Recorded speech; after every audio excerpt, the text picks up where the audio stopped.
Hey everybody, welcome back for Season 2 of the Broken Banquet Podcast. This season we've got more interviews with missionaries around the world, more interviews with authors who have written amazing books about missions, and more conversations about what it means for us to abide with one another. And yes, probably a story or two about Ashley taking a walk, eating food, or having drinks with someone who she now loves. We're so glad you're back, we're glad to be back, and we hope that you will enjoy this episode.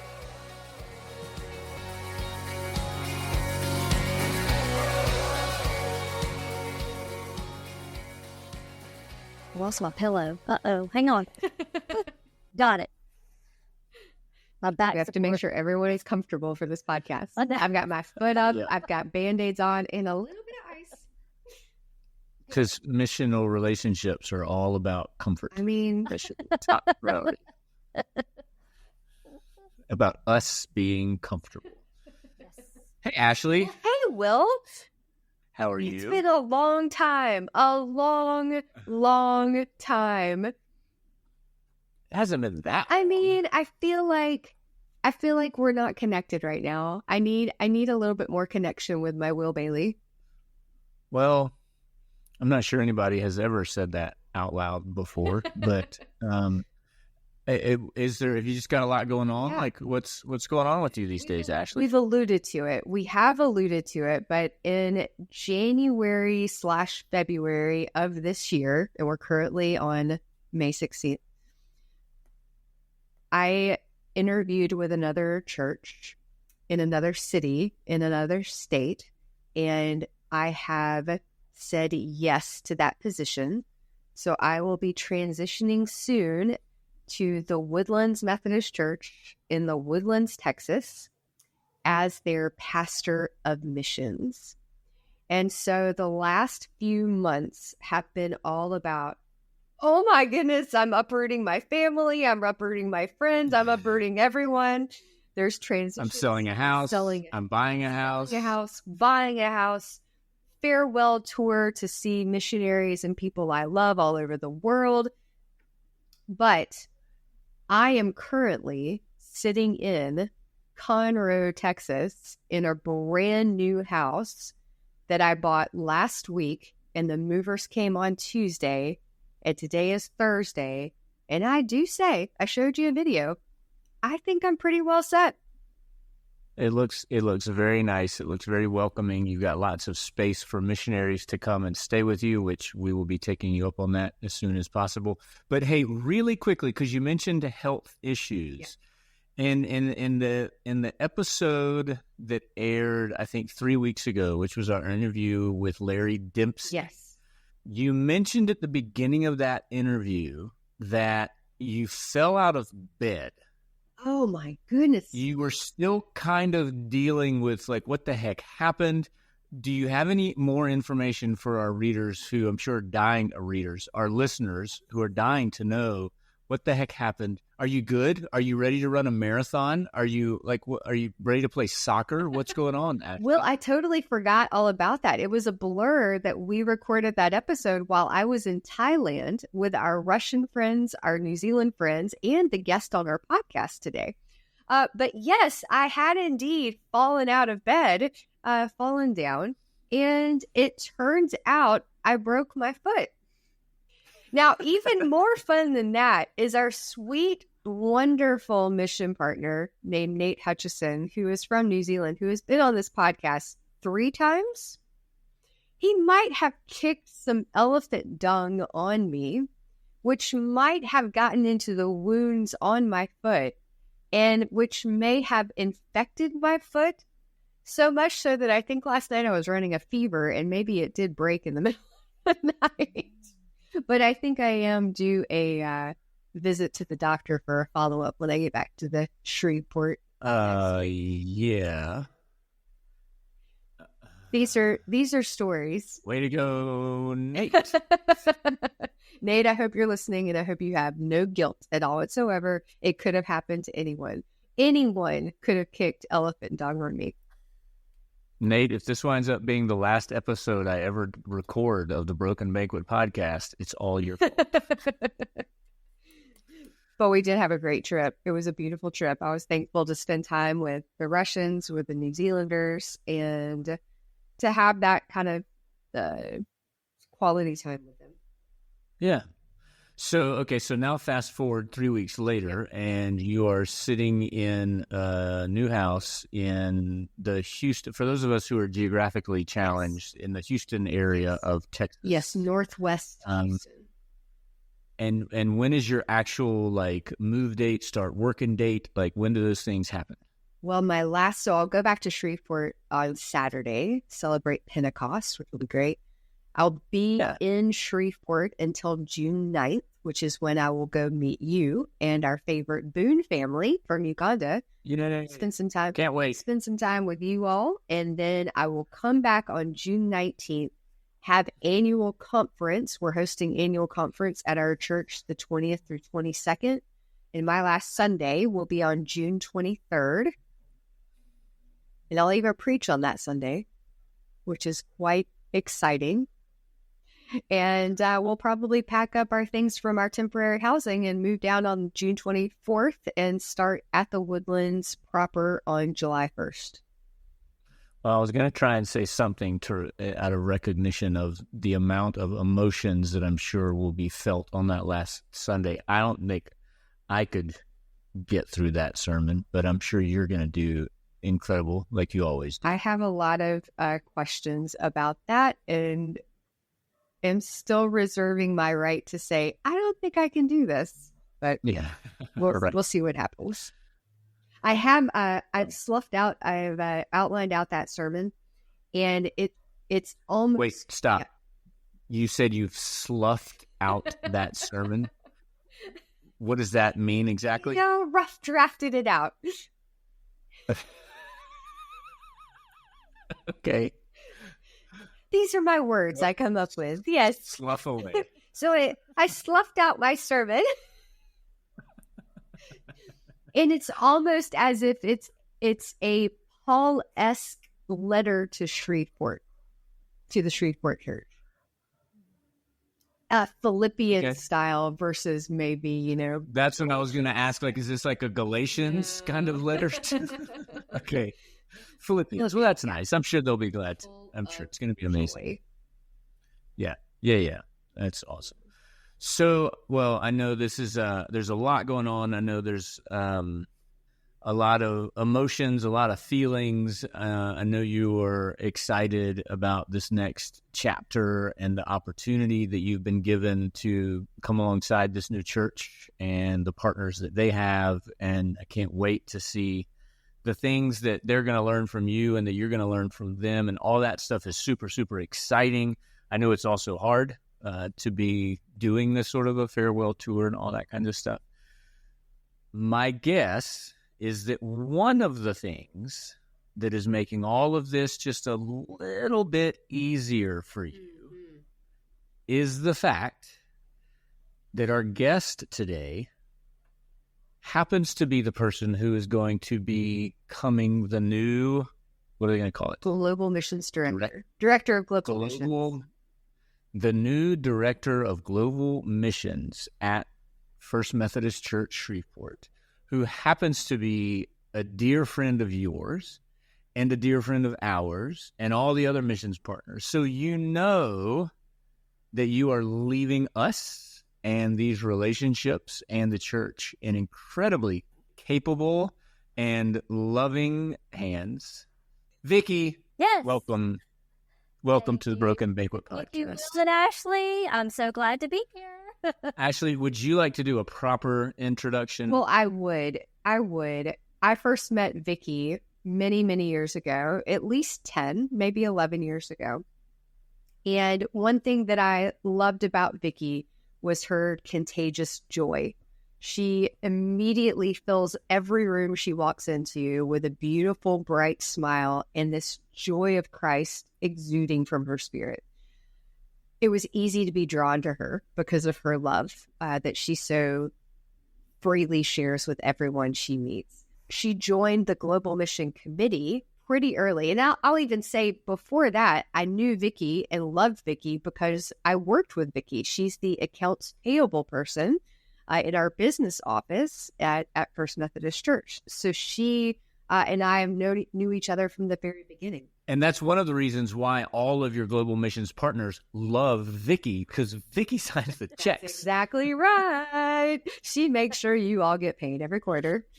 And we'll come back to that actually in a couple of minutes. But okay. I just want to say that heart, the heart that Vicki had is something that draws everyone to her. And then couple that with the fact that she very quickly wanted to be involved with global missions, specifically in our Haiti ministry. And I believe that was her first mission trip as she came to Haiti. Then soon after that, she was on the committee, so she came to Russia. And then soon after that, we hosted before that, she came to Costa Rica. And then with her husband, she came to Italy to host the mission partner retreat that was in. The great thing about Vicki is she's not only a member of the committee, she not only is the person who knows our global missions budget inside and out, but she also has a personal relationship with each of our mission partners already. Yeah. So when it came time to hire someone to fill the director of global mission position, it was easy. It was very easy. There was no one else. It was Vicki. Our committee agreed about that, and our staff agreed. And your missionaries, at least we did. I remember when you first mentioned to me that was one of the possibilities. We were just like, oh, please let it be Vicki. Please let it be Vicki. Please let it be Vicki. Yeah.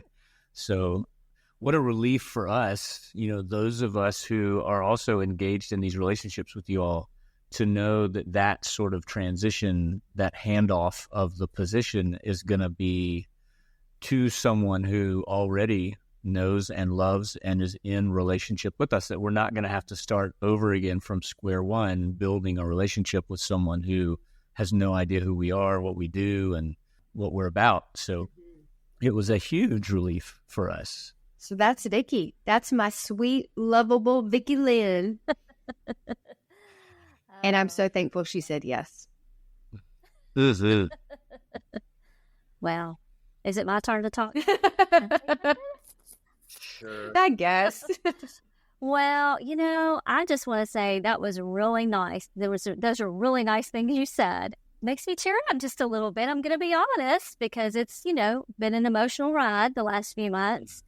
And we've got a couple more months to get through this emotional ride. But great things are happening. I'm so excited for y'all's trip coming up. I'm super excited for y'all. Y'all are going to have the best time, but I'm just stoked about it. I can't wait to see pictures and text and all that fun stuff. So, yeah. We did try to figure out how we can come. We did, but, there's a lot of things going on at the church, and so I probably need to, I need to stay put and work through the rest of the stuff to get this transition. Right, because one transition is you leaving Accounts Payable to come to Director of Missions, but you're also going to be training up the person who comes into the Accounts Payable position. So correct, and we're still looking for someone. If you know of anybody listening to this podcast that may live in the Shreveport, Louisiana area, who wants to write checks to missionaries? Yes. Well, there's more checks to write, but those are really important. You have to know those are really important. My job, I love my job.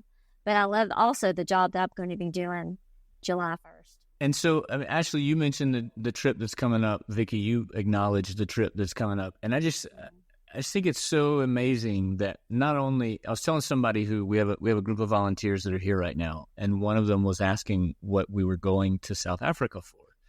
And I was like, oh, we're just going to spend time with another missionary family. And they're like, what?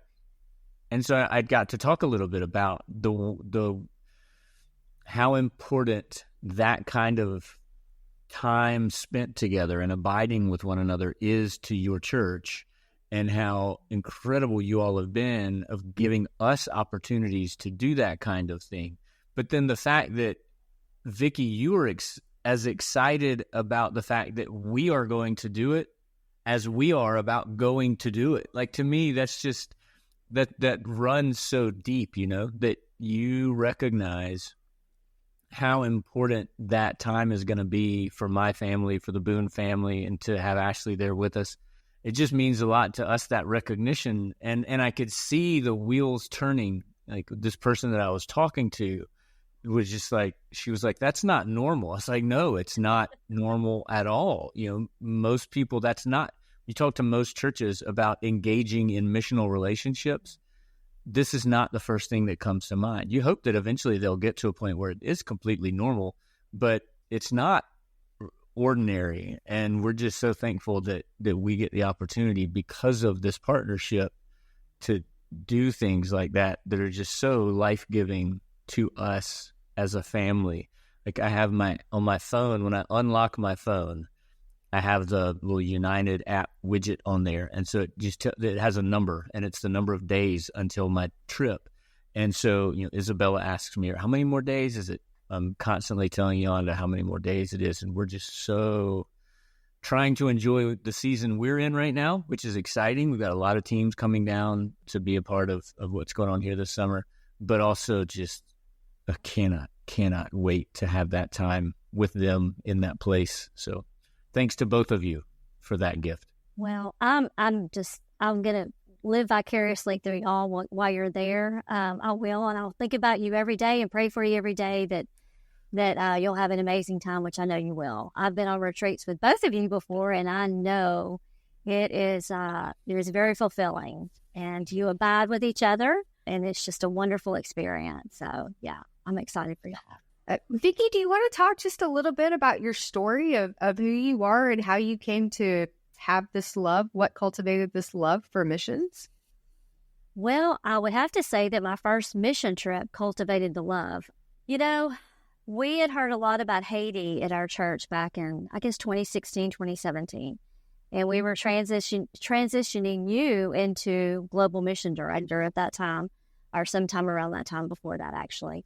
During that time, we started seeing all these pictures of these kids at this orphanage, Derivage. And I told my husband, I said, Eric, you know, I really want to sponsor a child. And so I told Ashley, I sent her an email, and I said, Ashley, I want to sponsor a child. And in my head, I'm thinking, you know, oh, it's going to be this little girl with bows in her hair, you know, and I can send bows and ribbons and all these things because I have 2 daughters. So I'm thinking, okay, you know, Ashley sends me an email back and she says, how do you feel about 16-year-old boys or 14-year-old boys? Well, I don't know much about them. And she said, he likes soccer. Okay, well, I guess I just need to practice up on my soccer and figure out what's going on with that. And I just went all in. I said, you know, God put this there. He put that there for a reason, so I'm going for it. And so Lenev was our sponsor child, my sponsor child in Haiti. And 2 years into sponsoring him, I realized that I needed to go see him. I needed to hug him because I'm a huge hugger. That's one of my favorite things to do. And I knew that I had to go see him. And I told Eric, I said, we've got to meet Lenev. We have to. And so in November of 2018, here we go. And we planned a trip to Haiti. Or no, it was 2017. I'm a year off because we were supposed to go back in 2018. Right. So 2017, went and met Lenev. We had a little bit of rain. We had a lot of cool little circumstances that went on. But, you know, we had a great time. And the first time I saw his face was just wonderful. It was amazing. And it was everything I thought it would be. So what a blessing it was for us to be able to do that. That's where it all began. And I appreciate that too, because one thing that you love and value so very much is relationships. That's something that from the first moment I met you to now that shines through you, and it's one of the core values of who you are. And so once you agreed to be part of the sponsorship, you wanted to put a face with the name and to actually be there in person, ministry of presence. And that has continued through so many of our ministries that you walked through. Yeah. So that we did that, and in 2018, you know, we had, you know, a wonderful plan in November to go back, and there was a lot of things going on in Haiti at that time, so it didn't happen. And then 2019, enter Russia, a trip to Russia, and all Ashley had to tell me was, oh, by the way, while we're there, when we're planning it, there's going to be an Emmaus walk. And I was like, what? And Eric and I were just, it didn't take anything else. We were on board, like, let's go. We're all in. And away we go to Russia in July of 2019. So that was an amazing trip. It was before, everything shut down. So it was really wonderful to be there before, we had no idea what was coming the following year, honestly. So to be able to go there and just, spend time with Olga and Igor and,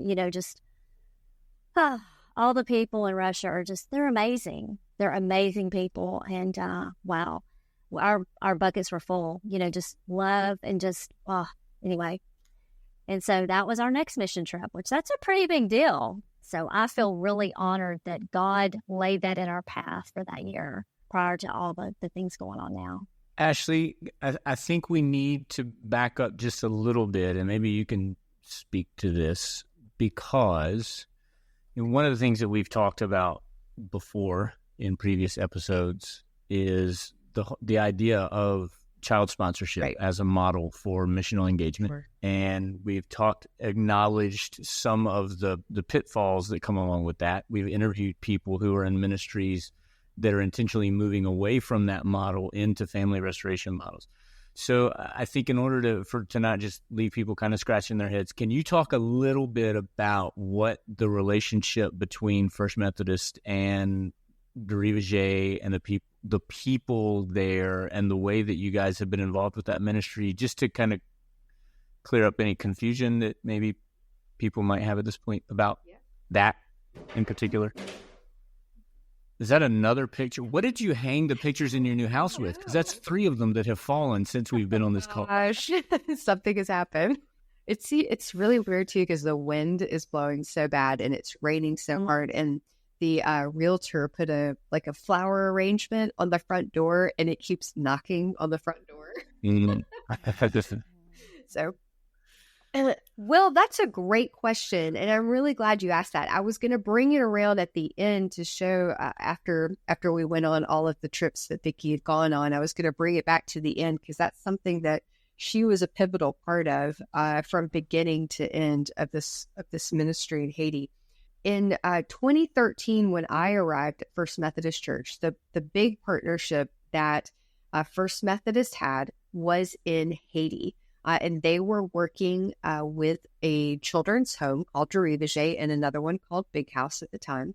When I came in, I had a lot of workings with the Big House leadership, and I was not comfortable with that. So we automatically put that partnership aside and focus solely on Derivager to try to improve our relationship, strengthen that bond. And one of the things that we learned, and y'all can go back to Kay Ferguson's episode a few weeks ago, but one of the things that we learned was that we needed to stop thinking that we knew everything and how it should be in Haiti, and start listening to the leaders that were there every day, who knew the culture, who knew the community, who knew the kids, and knew the needs. And so for the first couple of years, that's all we did. We would go down and visit with Pastor Mongerard and his wife, Mimi. We got to know them immensely well, had lots of conversations around tables, and we made a point of whoever went down with us that we were only there to ask questions and to learn. We're not doing anything without it being our Haitian partners' ideas. And so they are the ones that I think sponsorship is an easy thing. That's something that everybody does, from compassion to world vision. And so that was a natural thing for the Mongerards to bring up, was this one-on-one partnership. And it made it easy. It was so easy for me to help raise money for the projects that Pastor Mongerard would create and come up with, because we had this partnership, or we had this sponsorship program that sponsors could help the children by helping children. So I think that over time, what we continue to do is try to build relationships between our church and the community there in Derivager. Relationships actually happen. And so I loved going and seeing the kids, and they would ask about people that they knew at our church, and the adults at our church would always ask about the kids. So I did feel like it was creating a lot of relationship between the Shreveport church and this church community in Haiti. As time continued, and especially with COVID happening and then all of the things happening in Haiti, we moved away from that sponsorship because I felt like we couldn't sustain the relationship piece of it. And then the more that we learned about child sponsorship and what that looked like, and the more that we've talked to Faith to Action and Stephanie Robinson, we got together as a committee and talked about what does it look like to help the Mondurards reunite families. And so that's been a big part of, I would say, the last 8 months, is that our committee, Pastor Mondurard and his wife Mimi, our friends at Give Hope Global in North Carolina, we've all been working together to begin this process of reuniting families and seeing what that looks like at de Riviere to make that a community center with social workers and a feeding program and public health, so that all of the things that the children were used to having are still going to be there. School will still be there, and their families can be supported with the infrastructure around them to help reunite this family. So it's been a long process. I hope that we have done it healthy and wisely. I feel like God has guided us every step of the way. I feel like that we have done everything by consensus as a global mission committee. And Vicki has been a part of all of that, from the early days, the child sponsorship days, to how we have continued to work with the Mondurards. And I think that that's something that she could speak to, of sitting at that table with the Mondurards and making sure that whatever happened in their community was their idea, their vision, and we were simply supporting that vision, just like we do with you, Will, and just like we do with Stefania, and just like we do with the Olga neighbor. But I remember asking Stephanie when we interviewed her, how do you get people who are so emotionally attached to a child sponsorship model?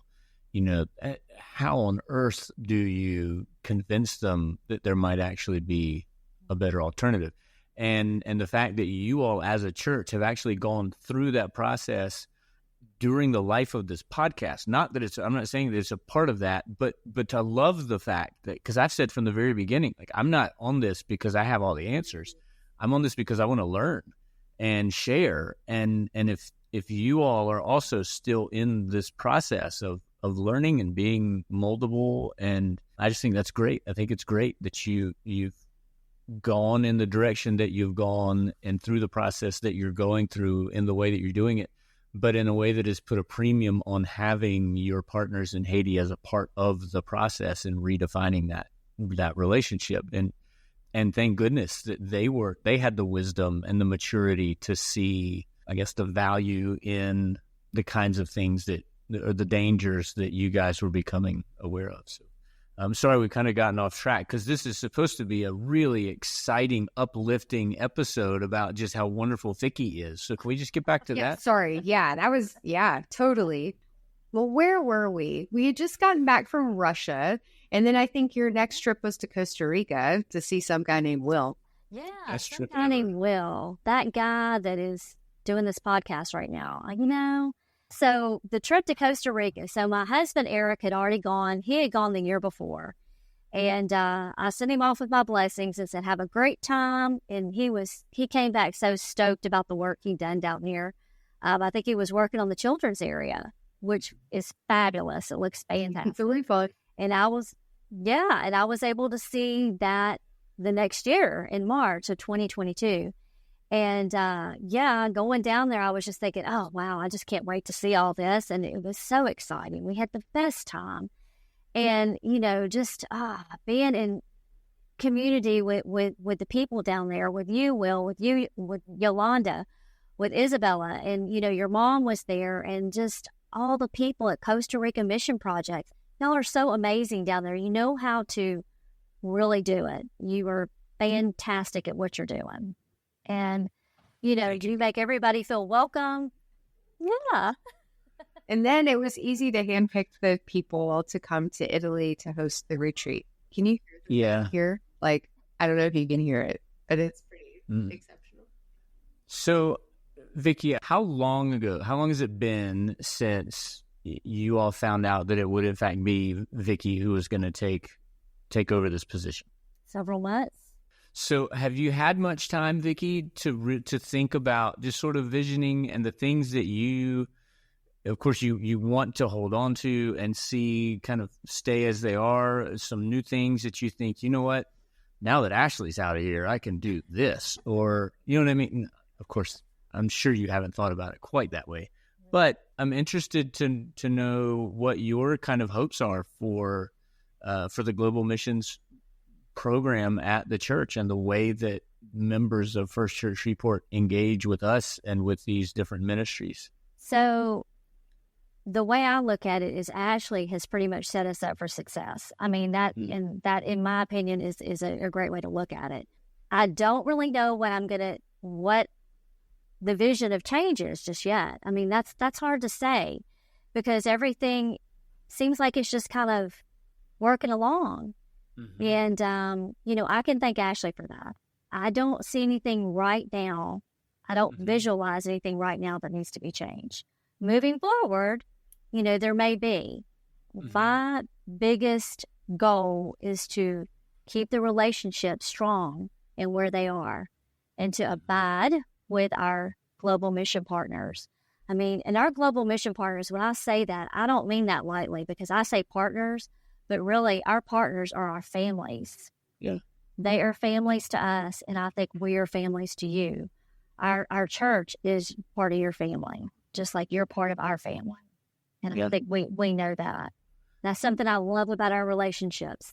Ashley, if I asked you sort of the reverse question, like, I talk a lot with the volunteers that come here about, I'll mention Acts 1:8 and how that was, those were kind of arguably Jesus' very last words to the disciples after 3.5 years of doing everything together, all the things they'd seen together and experienced together, all that kind of stuff. I'm assuming he sort of went through a process of thinking, all right, what am I going to leave them with? What are the last words that I want them to hear come out of my mouth? And it was what it was. So I'm just basically equating you to Jesus. Thank you.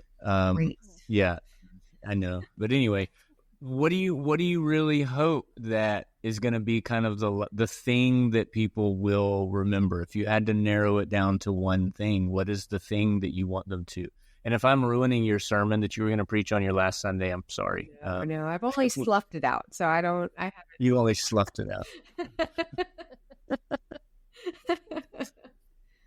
No, I think that what I hope that I leave with everyone is that I hope that I've taught our congregation how to love people well.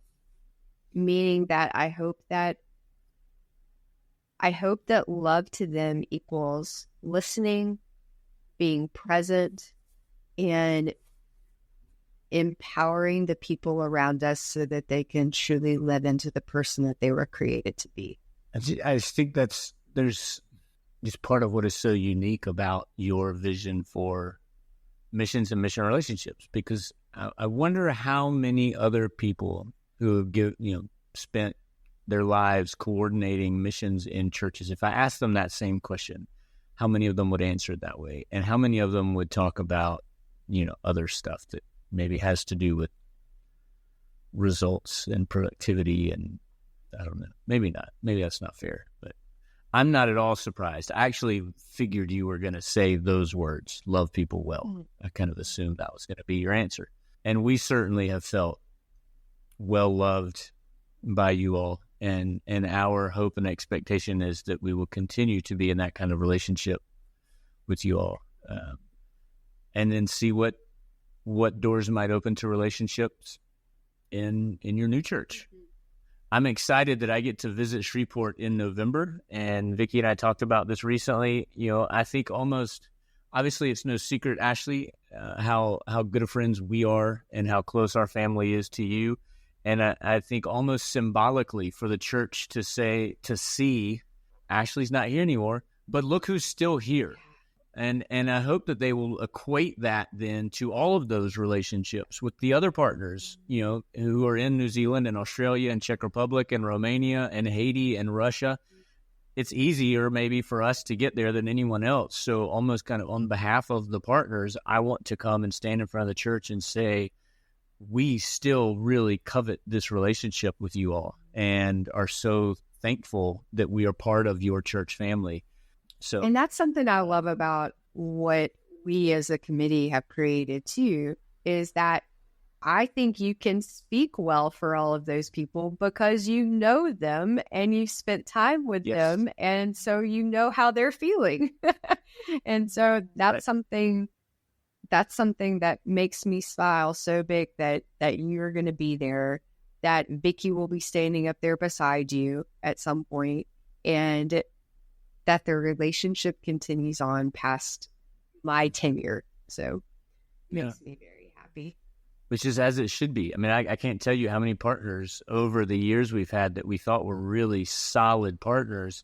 And then when there's a change in pastoral leadership, we realize, no, we had a really solid partnership with that pastor or with that church leader, but it never got communicated to the church as a whole.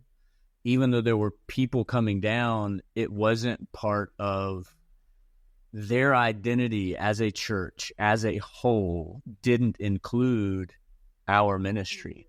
It was something else. And, of course, we mourn that every time it happens. And in this case, and we've just felt this all along, like we are a part of your church family. So we're excited. We're excited for Ashley. We're excited for you, Vicki. We're excited for both of your churches. Yeah. What are you most excited about, Vicki? What's the first thing you're going to do? Your first day in the office as the director of global missions. What's the first thing because the first thing Ashley did was emailed me and said, hey, I'm at this new church and we want to be partners with you. And then she emailed the Boones. Right. But she emailed me first. So we're already partners, Vicki. So you don't have to do that. You can take that off of your to-do list for your first day in the office. What do you think is the first thing you're going to do when you sit down behind that desk as the director of global missions at First Methodist Church? Probably send y'all all a message and say, well, here I am. I mean, I'm saying everybody send a, Facebook Messenger to everybody and say, I'm in here. I'm in the new office. Are we ready for this run? Here we go.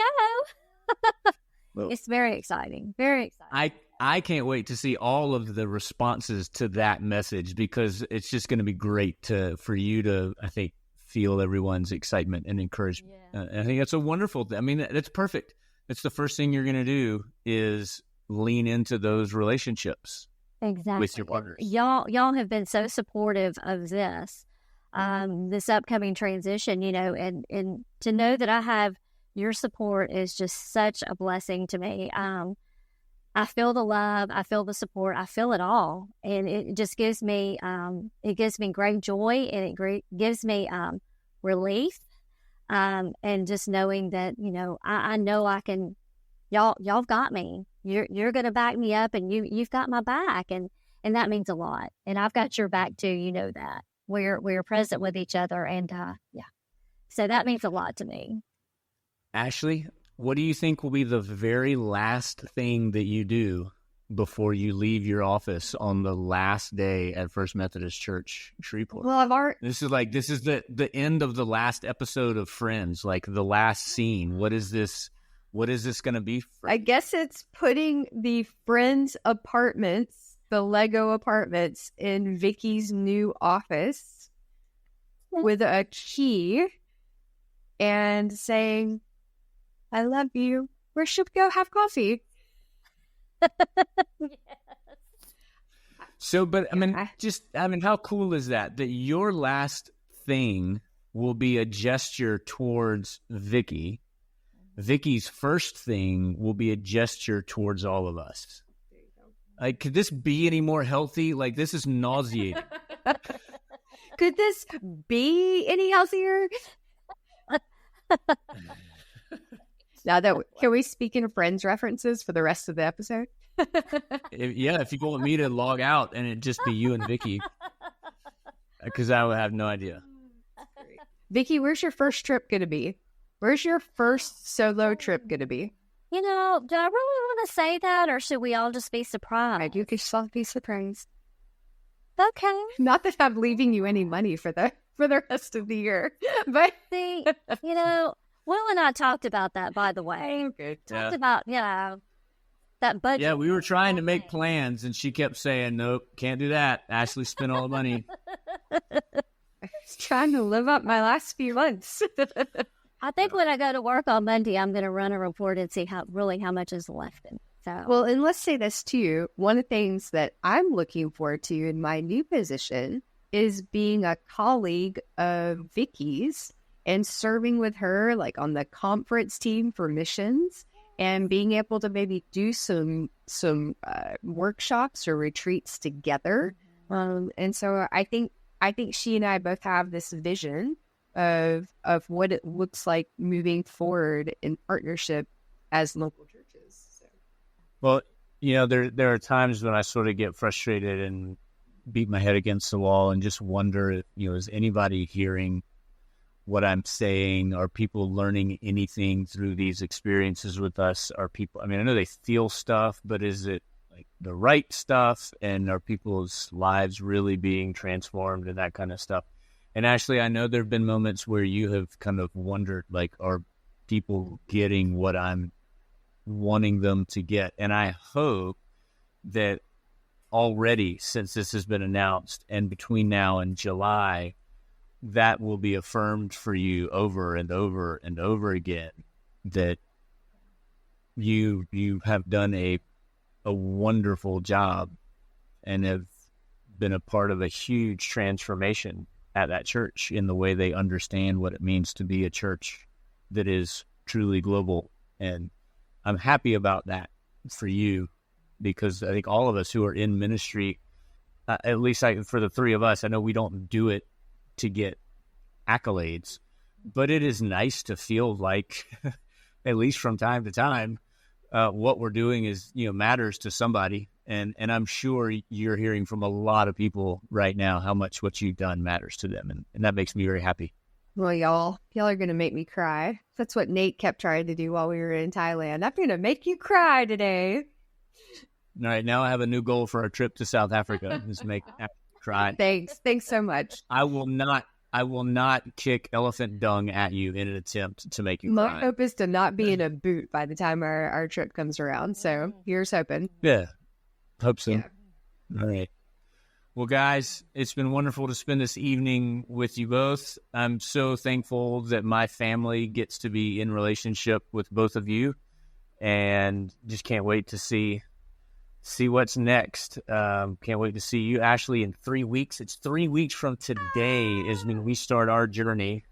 And Vicki, I'll see you in November. yes. All right. Ashley, would you please go find out if everything is falling off the walls? Every in your picture house that I hung earlier during today. the course, and you hung like 30 pictures, so this really could be a disaster. It could But be. It really could be. We will find out. let us know. Yeah. All right. It's good to be back with you, Will. I have missed you. Yeah. You too, Ashley. See you soon. Bye, Vicki. Bye, Vicki. Bye. Bye, Will.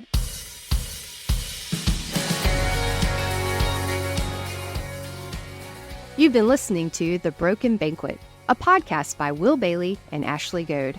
Music provided by Irene and the Sleepers. Join us next week for another episode. He's prepared the table. All things are ready. Come to the feast.